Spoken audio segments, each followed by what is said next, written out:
ایک دفعہ کا ذکر ہے کہ حضرت موسیٰ علیہ السلام کو اللہ تعالیٰ نے حکم دیا کہ سمندر کی طرف جاؤ، وہاں 3 کشتیاں ڈوبنے والی ہیں۔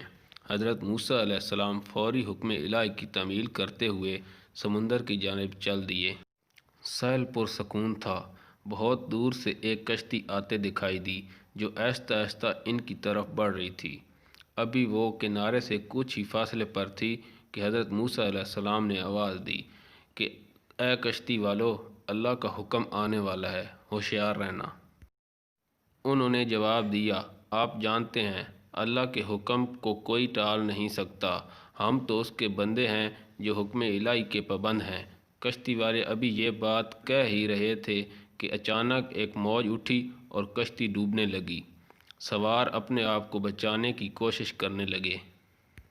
اتنے میں ایک اور زبردست موج آئی اور کشتی کو اپنے ساتھ بہا کر سمندر کی تہہ میں لے گئی۔ تھوڑی دیر میں ایک اور کشتی نظر آئی تو حضرت موسیٰ علیہ السلام نے انہیں بھی خبردار کیا، کہا کہ ذرا محتاط ہو کر آنا۔ انہوں نے بھی پہلے والوں کی طرح جواب دیا، جو کچھ ہونا ہے ہو کر رہے گا، اور کشتی کو کنارے کی طرف لاتے رہے، یہاں تک کہ ساحل کے قریب آتے آتے یہ کشتی بھی ڈوب گئی۔ حضرت موسیٰ علیہ السلام اللہ کی حکمت کے بارے میں سوچوں میں تھے کہ انہیں ایک تیسری کشتی آتی دکھائی دی۔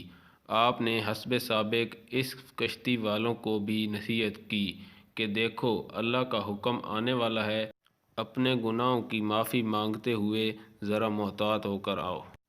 انہوں نے جواب میں کہا کہ اے اللہ کے نبی، جس طرح آپ سچے ہیں اسی طرح اللہ کا حکم بھی اٹل ہے، اسے کوئی نہیں بدل سکتا، لیکن اللہ کی رحمت بھی تو ہے، ہم اس کی رحمت سے کیوں مایوس ہوں؟